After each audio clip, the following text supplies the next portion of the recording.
May amoy ka bang hindi mo makalimutan kahit ilang ulit mo na siyang naamoy? Alam mo yung scent na once mo lang naamoy pero tumatatak na talaga? Ganun yung na-experience ko dito sa perfume na ito. Nung una, hindi ko sure kung magugustuhan ko kasi syempre may mga pabango talaga na swak sa iba pero hindi sa lahat.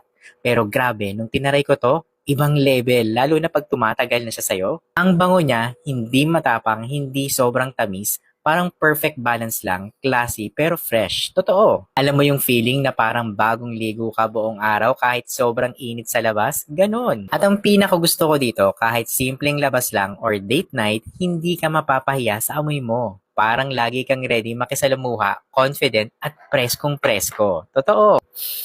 At hindi siya yung tipong amoy na sumisigaw pero kapag dumaan ka, mapapalingon talaga yung tao. Parang silently powerful. Kaya naman para sa akin, this perfume, swak na swak. Ang sarap gamitin, lalo na kung gusto mong mag-stand out nang hindi ka nag-e-effort. Eh paano ka ba naman makakabili nito? Huwag ka mag-alala dahil nilagay ko to sa aking yellow basket. Basta mag-follow ka muna sa akin, mag-subscribe ka, mag-comment ka, mag-heart ka, ilagay mo na rin ako sa iyong favorites at share mo na rin. Kaya naman ikaw, anong klase ng amoy ang gusto mong tumatak sa mga tao kapag dumadaan ka? I-comment mo nga.